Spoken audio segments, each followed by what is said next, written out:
Excuse me for being slow or late getting to the mic here. We want to greet all of you in the radio audience, listening audience, with peace. Our greeting as Muslims is Assalamu alaikum. It's a beautiful day here today in Chicago area, here in Homewood, Illinois. And I just left Philadelphia. Was invited there to speak at a high school, Martin Luther King High School there. And we were received by many youngsters, and they gave a performance that really spoke to the needs, the mind needs of their peers. They did a wonderful job.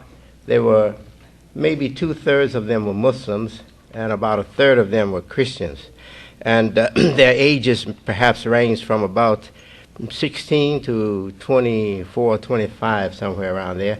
And I was really impressed with their performance. They said the right things, and they addressed the right problems, and said the right things. We should never give up on our youngsters. You know, what we are seeing in the news is not always a reflection of what is real in the life of African American people. We see a lot of trouble. We see a lot of failure. But that's news. You know, news captures such things. I've often heard that news wants sensationalism. They want stuff what's sensational, what excites you and what gets your attention right away, you know. Tragedies and bad scenes that shock your moral mind, your moral nature and conscience. So we are seeing a lot of that because it gets news. And it is deserving of news. It's deserving of the news. But the problem I have with it is that they don't come back and balance it with the good news that's going on all the time in our lives that hardly ever gets reported, except in part, and on very few occasions it's reported. These youngsters are doing good. They're not only doing bad. The youngsters are doing a lot of good, and they're reaching their peers, their friends, their associates in the streets. They're reaching them, and they're desperate. They are just as desperate as we are to help their brothers and sisters of their age who are in real trouble with their lives and are at risk. They are doing what they can and trying very desperately to help them. So I just want to share that with you. I had a very good visit to Philadelphia. It's a little warm in here, and I have on a jacket I need to take off. Someone take that jacket for me. And don't put it down just anywhere. That jacket costs a little money. A brother gave it. Yeah. That's a special gift. I'm sentimentally attached to that jacket. All right. Now,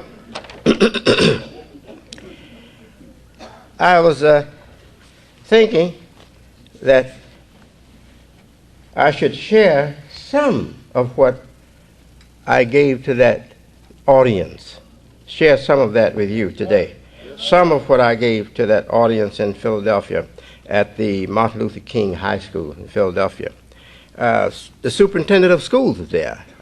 I better share some more information with you. The superintendent of schools, Philadelphia schools, was there, and very much interested in my coming there and my presence there.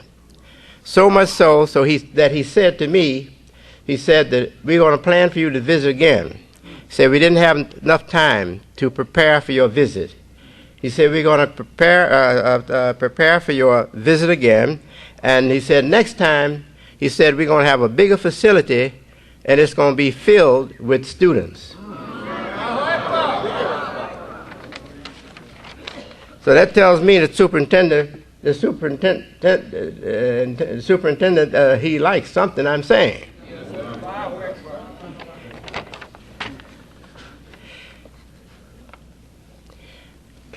Everyone is born to grow and become mature enough, grown and mature enough to manage one's own personal life, your body, your human life. But if the environment is filled with things that attract your interest, some of those things may overpower your own will to govern your own life. But God created you to govern your own life. The Creator made all of us and equipped all of us, gave us what we need in our own bodies and in our own makeup. What will be enough for the management of our personal life or our own bodies.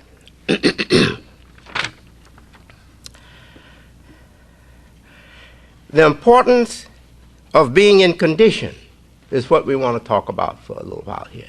The importance of being in condition.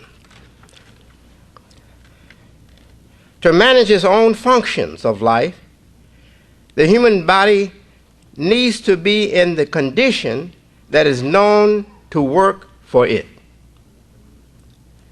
To have its own composition, number one, to have its own composition. Now, how can one lose one's own composition? The heart, the mind, these are two of the most important organs. The brain or the mind and the heart, our feelings. These are the two most important organs, heart and mind, or mind and heart. So, along with these two organs, we have many other organs. But these are the most important, heart and mind. The heart is pumping life to every part of the body. Life. Food for life. It goes into the blood. And the heart pumps the blood, so the blood gets to every part of the body. Even the hair needs blood. The roots of the hair is deep enough in the scalp or in the skin so that it also gets nourishment from the blood. So the whole of the body is served by the heart that pumps blood throughout the body so that the whole body gets the life in the food, for life. And the brain is like a chief, it's like the boss. The brain is like the boss. Now, I'll continue to read this and read what I've written here. And afterward, we come back to this, to that thought. To have circumstances. Now, we know that we need circumstances. Even in the mother, the right circumstances have to be there. Because if she's deficient in health, or deficient in what she needs to make her body healthy, it will most likely affect the growing baby in the mother. The human body grows to completeness. 9 months usually in the body, in the mother. And the cord, after 9 months, the baby is delivered, and the cord connecting the baby to the mother is cut. The body is separated from the mother. The new human life now has a mind growing to one day take charge and be the authority over the human body. As it is for the first composition of human life, for that life forming in the mother till it reaches this completion and has to be separated from the mother, the human mind first needs to be in the condition known to work for it. I want to repeat that. Yes, sir. The human mind has to be in the condition that is known to work for it. As it is for the first composition of human life, the human mind needs to be in the condition known to work for it. Now, before we were exposed to so many things that take our attention, our mind's attention, in these big cities, when we were living in rural areas, in the South or in the North, where there was not a lot of distractions. Life was so easy to manage. But you bring your young children up to the big city, oh, it becomes very, very difficult. Very, very difficult to manage the life. Now, in these late years, last 10 years or more, even the small towns have suffered the big town problems. Drugs, violence, etc. Needless self-destruction, senseless, I should say, self-destruction, etc. Since the human body has no will to boss the human mind, creation didn't give the body a will to boss the mind. Creation gave the body only a will to serve the mind. Changing lifestyles brings on change in thinking and changed condition of mind. Changing lifestyle. So if you want a change of mind, all you have to do is change your lifestyle.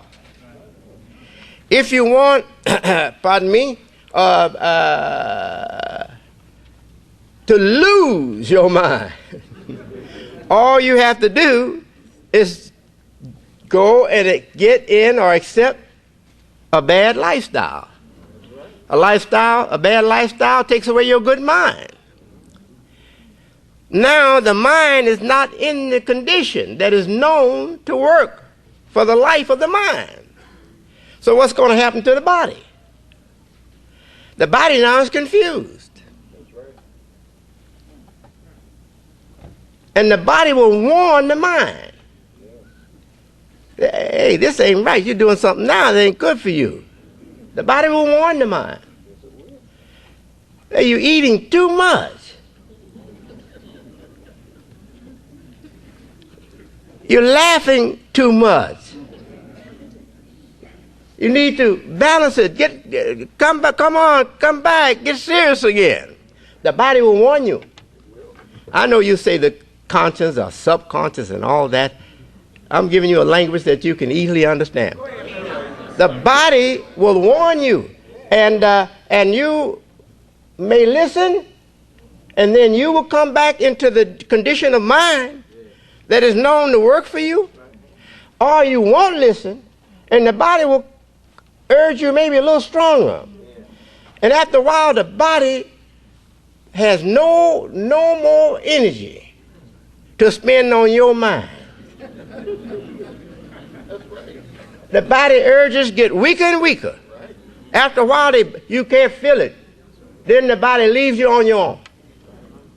Leaves you on your own.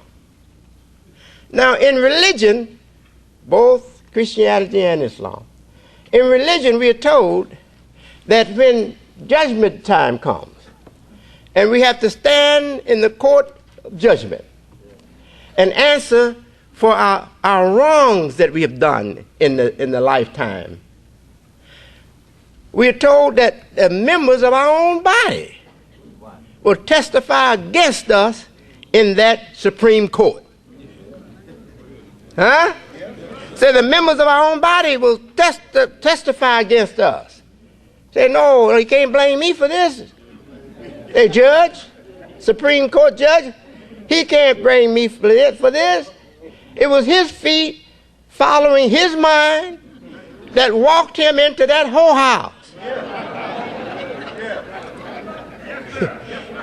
It was his mind telling his eyes to look at that woman that messed up his family life. Huh? The members of your own body are going to speak out against you and say, no, I didn't ask him to shoot drugs into me. I didn't ask him to drug me. It was his mind that wanted to be drugged. And his mind made the decision to drug his mind, and I suffered the consequences. Huh? Now you're talking about abuse. If we really think about it, think about the condition of human life now in the streets and in some of these homes. And look at what we have done to our bodies.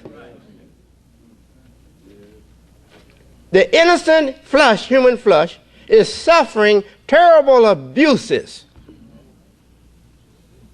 Terrible abuses. Now I'm going to share something else with you. That fella who put that movie together, that is supposed to have Jesus Christ story in it, and showed you how he was mistreated, how he was suffered so much. Let me tell you something. That's Christ, the human body. That ain't Christ, the prophet. That's what we are doing to our own human bodies that God made, created to serve us. To serve us for a good life. And then we abuse it like that. So when you weep for Jesus Christ as given to you in that movie, weep for your own people's human bodies that are suffering and abused all the time, 24 hours a day. By the mind.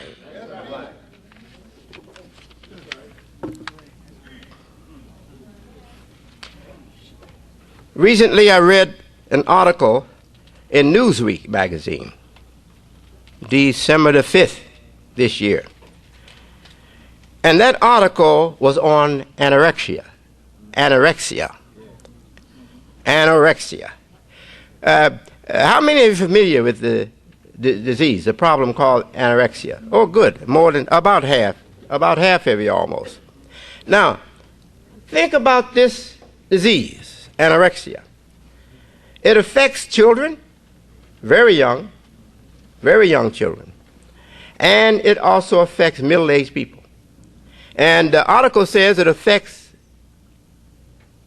blacks and Asians more than others, more than those that are not black or Asian. Now, do we have some natural, created susceptibility or vulnerability or weakness for this problem, anorexia? I say no. But if we continue the lifestyle that we have come into, we may in time have a genetic problem. It will become a genetic problem. The genes are made originally in the Garden of Paradise by God, the Creator. But our abuse of our minds goes into the system of the body and affects the system of human body, and eventually human body will suffer the effects. What is worry? Worry is something invisible, isn't it? But it can give you gray hair. It can give you bad nerves. It can deform your body. But it's a condition that comes into the mind that can affect your body. Anorexia, I believe, is a condition that has been brought on by these inhuman, abnormal, inhuman, insane lifestyles. Not only anorexia, many other problems that we have are problems of bad mental dispositions, bad mindsets, bad lifestyles. So we need to see these things clearly, and if we see them clearly, if we can bring this information to the public will hear it, and the public will have a change of mind back to that mind that has proven the work for the life of the mind and for the life of the body. That's the problem as I see it. The problem is reaching the public with simple, plain truth. Not complicated theories, a lot of complicated ideas that will bore them and turn them off. But come to them with plain, simple language, truth regarding their condition, and I do believe that the public will have a change of mind. Now, do you think everybody wants the public to have a change of mind? There are people making big billions off of drugs. Billions off of people drinking liquors in excess. Billions off of people laughing themselves to the nut house. So they keep you laughing. They want to keep you laughing. And they know you're laughing yourself to the nut house, to the mental institution. But they will keep you laughing. They'll tickle your funny bone until your mind becomes funny. Yes. So they're not happy to hear me say these things. I mentioned recently during an interview, I mentioned that the curriculum, education, needs to focus on the natural world order and the human mind relationship to that natural world order. Man began, as we are told, in the Garden of Eden. To understand the Garden of Eden, let me tell you firstly, the Garden of Eden is not something that existed in the beginning of human creation, when there was no human being on earth, and then there was a Garden of Eden, and then human beings were made and formed and put in that garden. No, it's not talking about the past. It's a picture of what God wants for us in our life, that we have to work for, that we have to grow into. We need time to grow out of animal makeup and animal performance, to grow into the human mind so we can have human life and human performance. We need time for that. Science would tell you it took eons of time to evolve human life, for human life to be formed on this earth. Animals were here first. And what animals want? Animals want to feed their hunger.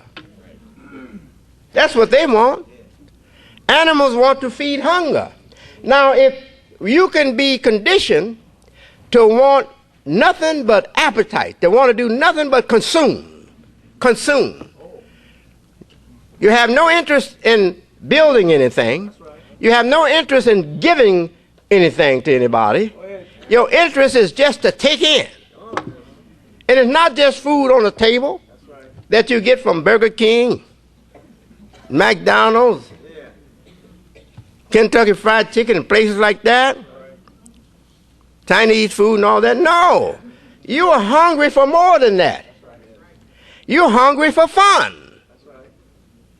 You're hungry for sex. Even when the body says, I'm through, I don't want any more. You go and buy something to make you want more. So you're hungry for a lot of things. Some are hungry for violence. Right? Yes, hungry for violence.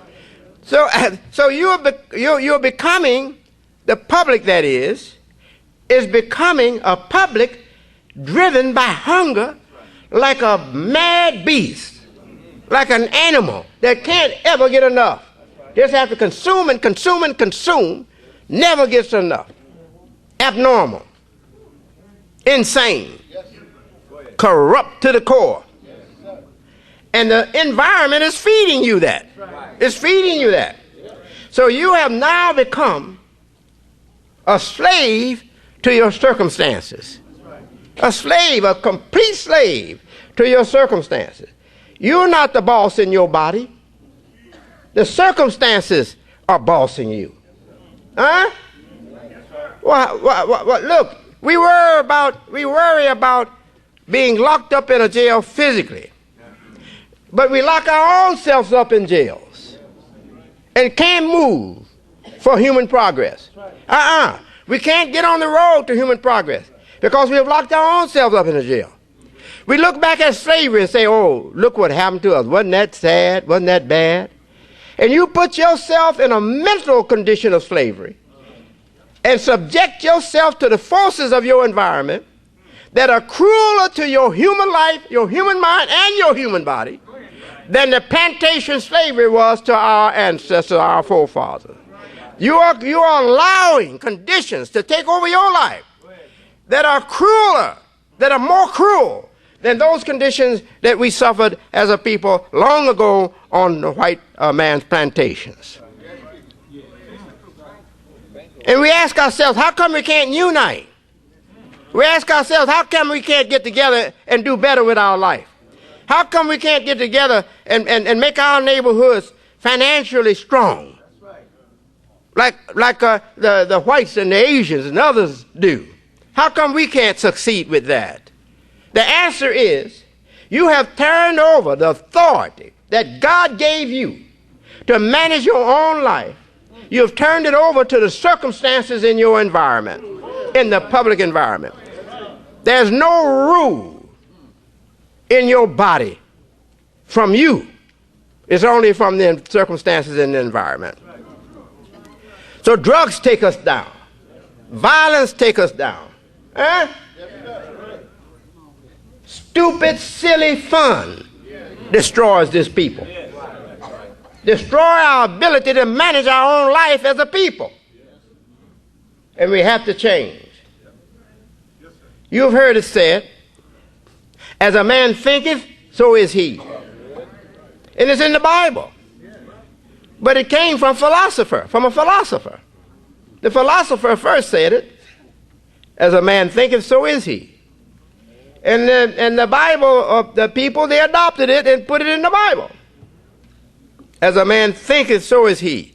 In the New Testament, it's in the Old Testament, it's in the Quran, and in the New Testament, it changes somewhat. It says, as a man thinketh in his heart. In his heart. That's to help you understand what the problem is. The problem is letting your heart work with your mind to do wrong things. Your heart is supposed to like the seat of your desires, or like a symbol for your deepest hungers. Your heart, and you are thinking in your greed.